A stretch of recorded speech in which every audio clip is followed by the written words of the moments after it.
Hey guys, you're in a nutshell with me, Ina. Meron tayong pag-uusapan na concern ng isa nating viewer who sent me an email.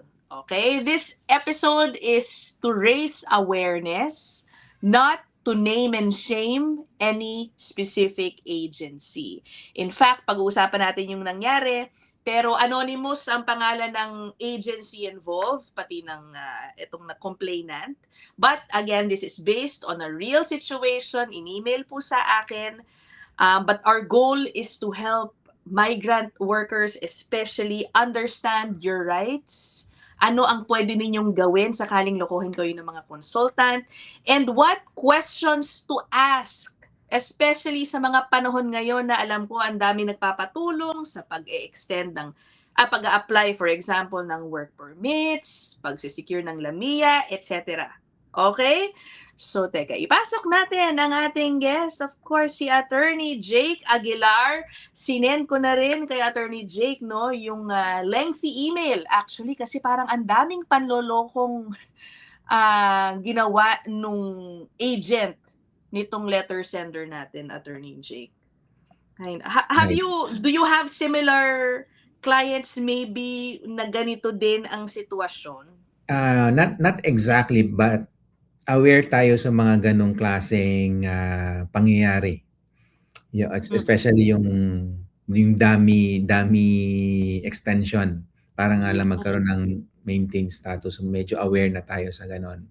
And then medyo hindi na nga tayo surprise kasi alam natin it happens this kind of things na hindi inexplain, gumawa ng aksyon yung agency na hindi na-explain sa kanila, hindi nila naintindihan kung ano yung ginawa. So, very common siya.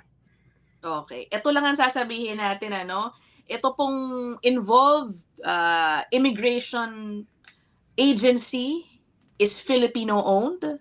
Apparently, maraming mga klienting, Pinoy, both here in Canada at malakas din daw ang marketing sa Pilipinas, right, and based in British Columbia.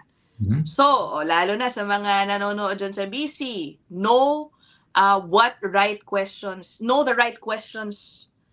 to ask kung sakaling meron kayong consultant dyan. Okay? Mm-hmm. Nabigay na ni Attorney Jake ang glimpse of what our email sender went through.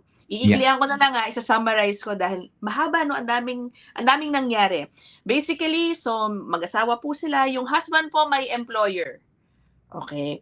Kailangan i-renew ang kanyang i-extend ang kanyang work permit with the same employer.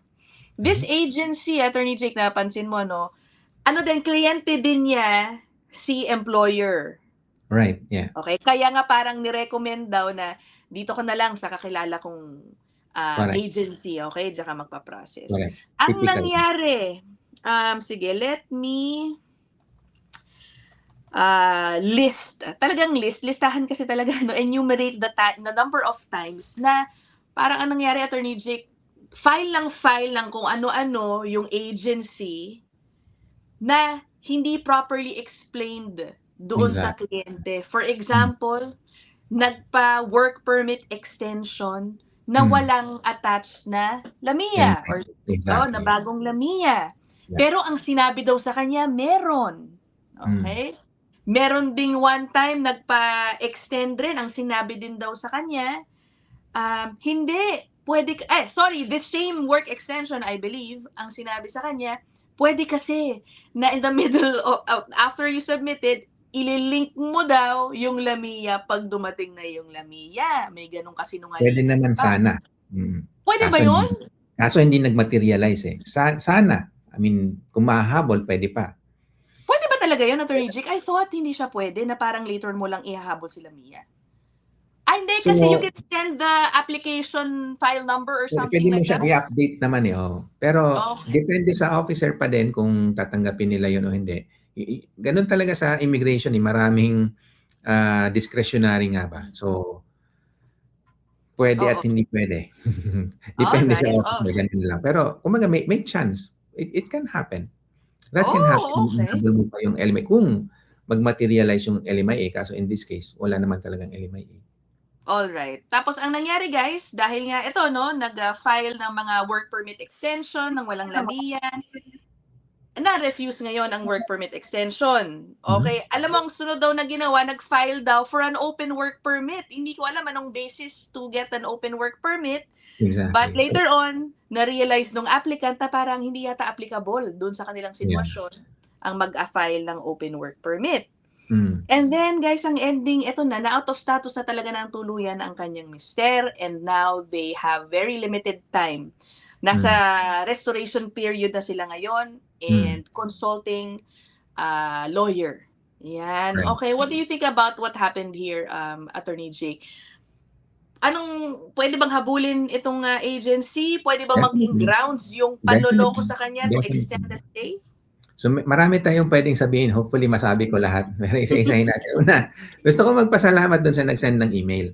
Kasi nag-email siya sa'yo para i-share yung story niya, which is exactly what we want, di ba? Para sa program mo, tsaka ako din, advocacy ko yun, to raise awareness. Eventually naman, kayo ang magde-decide itong mga viewers natin or listeners. Eventually, immigration matter nila yan, kayo ang magdedesisyon. So it starts with your choice of representative. I think nga na-discuss na rin to natin one time. Yung choice nyo na yon, it's your choice. So kung ano man yung sabihin nga natin kamalian ng representative mo, yung errors ng representative mo, may error mo din yon. So aakuin mo yun. Hindi natin pwedeng sabihin, hindi ko kasi alam kung anong sinubmit nila eh. Basta nagtiwala na lang ako. Alam ko tayo mga Pilipino, ganun yung nature natin na magtiwala, especially sa mga kapwa natin Pilipino din. Pero yun nga, dito hindi natin magagamit yung ganun. So yun muna, we'd like to thank kung sino man yung nag-send ng email. Kasi with regards to awareness naman, saan na nga ba tayo? Ano ang habol? So hindi habol. na. What is Kasi kung yung representative mo na yon, may pananagutan sa'yo. Kasi meron siya mga professional obligations din, lalo na kung lisensyado siya. Lisensyado siya bilang employment agency or immigration consultant or whatever, kung ano man yun, ano man yung profession niya, meron siyang pananagutan sa iyo. Kaya nga most of professions here in Canada, di ba, may insurance para kung may pagkakamali man sila, yun, you can run after them, insured sila dapat. And then kung meron nga silang danyos na dapat ibayad sa iyo, bayaran kanila. So yun ang pinakahabol nyo. So okay din na lumapit siya sa abogado para humingi ng advice. So yun ang nakikita kong pinaka-recourse niya, kasuhan niya yung agency. Let's say nga, hindi in-explain mga ganung bagay. Yung gumawa nun, license ba talaga? So kung license yun, mas malaki yung chance nyo makarecover kasi pwede nyo siyang i-report doon sa regulator nila. The question of how about kung yung panloloko sa kanya, pwede niya bang gamiting dahilan yon to apply for any sort of application to extend their stay? Remedy, no? Pumunta sa korte. Parang Attorney Jake, I remember kasi meron akong ilang mga napag-uusapan yata ng mga federal court decisions wherein the judge sort of sympathizes and recognizes na kaya na out of status ang isang applicant, for example, is dahil dun sa manlolokong consultant na dapat, parang at times, sinasabihin yung IRCC na dapat i-consider nyo yun. Kaya wag nyong possibly. And in fact, nakakita na rin ako ng mga ganong desisyon na sympathetic yung decision maker, pinapabura nila. Pero kung tutusin, bihira yun eh. Kasi ang dito, from what I've seen din, mahigpit yung Canada sa ganyan. Medyo sophisticated na kasi ang Canada. And then, ini-expect nila na yung mga tao dapat sophisticated na rin kayo. Which is yun nga, madali namang i-search yung mga representative kung may license sila or what. Online lang yun, pwede mong i-search. So, sila yung, may leeway sila nga para pumili ng representative nila. So, whatever yung representative nila, kung ano man yung mga pagkakamali nun, somehow, akuin mo yun. At saka, kung hindi ka satisfied, kung hindi open yung representative mo, you can always replace them eh. Napakadaling palitan eh. So parang, ang gustong sabihin din ng Canada ngayon is, dapat na rin kayo, wais na rin. I mean, andyan lahat ng tools para i-check nyo kung okay ba yung representative nyo or not. So, it's up to you. Put it upon yourself. Tsaka dito, di ba, yun nga, yung independence, tsaka yung focus doon sa tao mismo, you take responsibility for yourself. Parang protect yourself at all times. Yun yung pinaka-concept na gustong ituro sa atin ng Canada eh. Although, totoo din na in certain cases, yung mga decision makers, sympathetic sila dun sa mga sabihin nating naloko. Pero ayaw si bihira yon. Huwag tayong umasa sa ganun na yung decision maker, yung immigration officer, magiging sympathetic sa atin. Ilagay natin sa kamay natin yung kapangyarihan na pumili ng representative natin at kung hindi tayo satisfied for whatever reason, palitan natin kasi yung power na yon nasa inyo yun eh. Okay. Attorney Jake, so ang main concern nitong email sender din is naka-restoration period na sila. Until Feb na lang daw ang kanilang status. So, what you're saying is mukhang ano ang chances nila? Ano pwede nilang i-apply? Yung part na yun kasi talagang talagang mahirap din eh kunin yung LMIA. Di ba? Hindi naman nga ganun kadali. Kahit nga din lumapit sila sa lawyer unang-una. Like for us, for example, hindi namin in-handle yun eh. Kasi hindi nga kami naghahanap hindi kami nagmamatch ng employer. Wala kaming employer na ipapang-match na hindi kami maghahanap ng LMIA for them, for example. And then, yun din ang pinaka, sabihin nating value ng agency. Kung matino yung agency, ihahanap ka nila ng employer. Di ba? Yun ang pinakatrabaho nila. Pero supposedly nga, ang magbabayad nun yung employer, hindi ikaw, hindi yung employee. Pero ang nangyayari, both sinisingil nila. May bayad na si employer, may bayad din si employee, and minsan nga, yung kunsyabahan between employer and agency, nangyayari yon. Let's say nga, sasabihin ng employer, dito ka sa consultant ko kasi may usapan na kami or whatever, kung anong usapan man yun. Hindi na alam.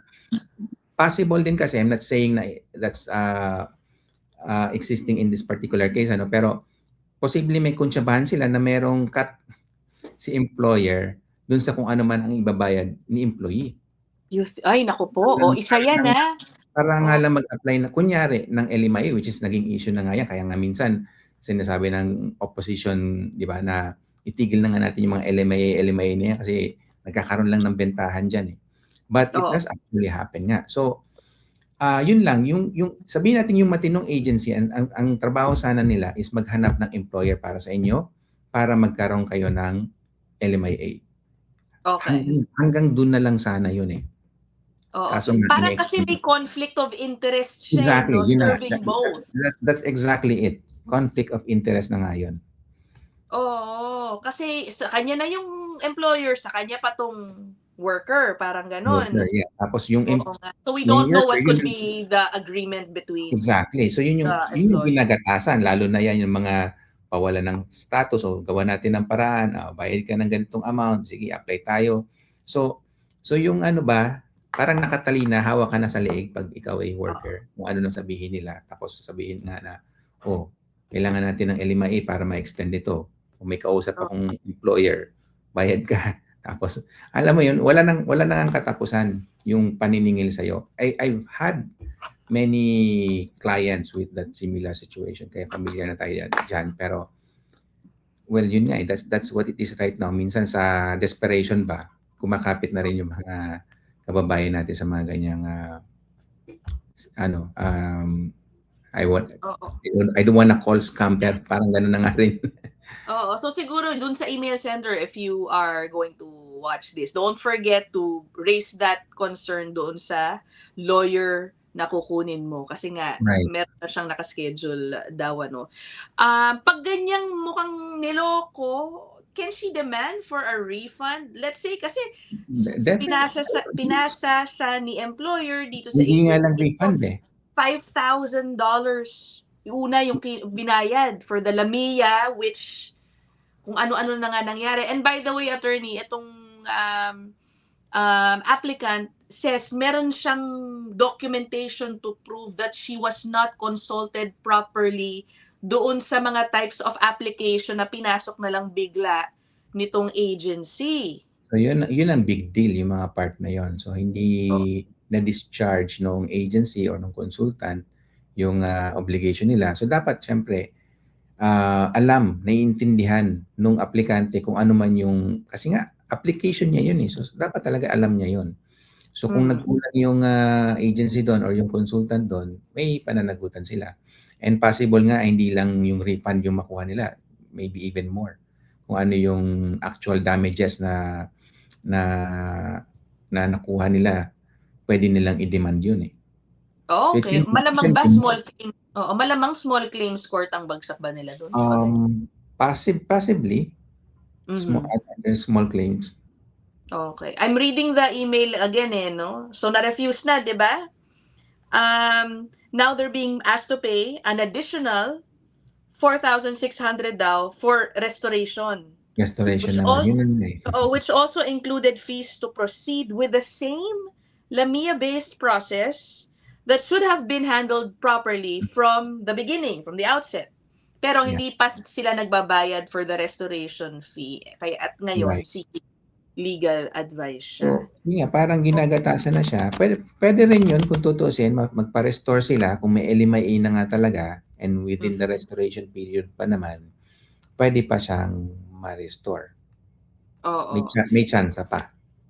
Correct. Alam mo, ang Attorney Jake, kasi sabi niya, this involves a popular agency. And I will be honest with the viewers, hindi ko alam talaga kung anong agency ito. Hindi niya sa akin in-identify.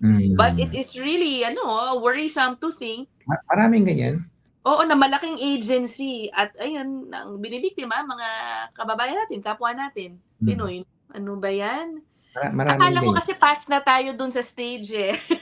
Alam mo yun, Attorney Jake, dahil sa sobrang daming panuloko na nangyari in the past years.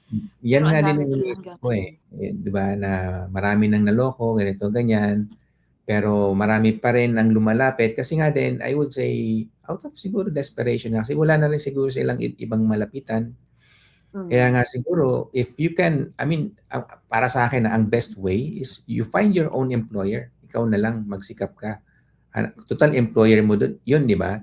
You will have a personal relationship with that employer. Ikaw na maghanap ng sarili mong employer. Oo. Is it an option? Kunyari, yun, ito kasi work permit extension, tama ka, nandyan na yung employer niya. Would it have been a bad idea kung sabihin niya, no, I don't want to go with your agency. I would prefer na ang mag-process sarili ko. Hindi naman siya forced to take on that same, right? Definitely, pwede. I-insist mo na yung sarili mong consultant kasi choice mo yun eh. Oo. What if sabihin, kung hindi mo kukunin yan wag na. Baka hindi ka pa, mga ganun ba? Talagang halata ng may yun, kakuntsaba, no? Exactly, parang red flag na yun. Ikaw na, magduda ka na din na papatulan mo ba yon kasi baka nga yung lulutuin ka sa sarili mong mantika, parang ganun, di ba? Hindi mo alam kung yung employer na yun, sincere ba yon or kaya niya lang ginagawa kasi nga may binabayad ka at binabalatuan siya nung consultant o nung agency. You'll never know. Kaya nga din, if given the chance na makakuha ka ng sarili mong employer, ikaw mismo, gawin mo yon, hindi ka yung magre-rely sa agency. Although I'm not saying na yung mga agency, hindi sila nakakakuha ng mga matitinong employer. Marami ding agency na talagang, yes, nakakakuha sila ng employer na talagang naghahanap din ng workers na mai-match para sa iyo. Marami rin akong kilalang ganun. Pero yun nga, sabihin natin medyo hit and miss, 50-50. Yeah. Ay, naku, ang hirap, naloko ka na, medyo wala ka pang magawa. Basically, no? But we'll see. Baka meron yan. Explain mo nang mas mabuti yung sitwasyon mo, no? Doon sa iyong kukunin na legal counsel. I'm reading the email again, guys, kasi nga ang haba. Pero pa siya sinasabi dito, no, na they heard back from the IRCC na refuse nga yung work permit extension. Nalaman daw nila sa case officer na ito na nga, Attorney Jake, legally impossible to get a work permit extension without Lamia. So they're questioning why it was sold to them. Tapos parang nagkaroon daw ng buy time strategy na lang. Exactly. Yun yung nga, yung maintain status. Hindi lang in-explain sa kanila. Hindi daw in-explain sa kanila. Tapos, ito pa, what further misled us was that the Lamia was only submitted approximately 2 months after my husband's work permit had already expired. Ano ba? So may dumating na Lamia, no? Alam mo, I apologize in advance dito sa letter sender. Parang hindi ko na-present na maganda yung storya niya, no? But yeah, basically it involves lack of communication, lack of transparency sa totoong plano ng agency. Guys, dapat inaalam nyo every step Exactly. na tinetake at bakit yon, okay? Huwag Exactly. kayong magpadala sa mga sinasabi lagi na ito lang ang choice. Hindi, ganun talaga yun, yung mga ganyan, ba? Ang I hirap know. din sa totoo lang sa sitwasyon nila, Attorney Jake, dahil syempre, sila iniisip nila Totoo itong naman mga din. nakakaalam. Tsaka medyo bago pa sa Canada, so yun nga, hindi pa sila masyadong familiar sa mga kalakaran at saka sa mga batas. Pero yun nga din. Kaya every chance given. Kaya salamat din sa program mo na ito kasi na ano nga natin, ilalabas natin yung advocacy din natin about this na yeah, yung pagpili ng representative, yun talaga yun. Yun yung pinaka-power nyo eh. Yun yung pinaka-power nyo na wag nyong i-give up. Huwag kayong basta-basta magtiwala and then you will always be expected na yung ginagawa nyo, yung ginagawa ng representative nyo, dapat alam mo yun. Hindi mo pwedeng i-deny later on na hindi mo alam na yung agent mo ang gumawa lahat at pinaubaya mo na lang sa kanya. Hindi papasa yung ganoong klaseng excuse.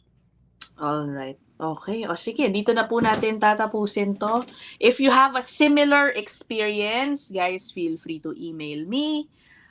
O baka meron sa inyong successfully nahabol, no? Yung mga ganitong uri ng agency.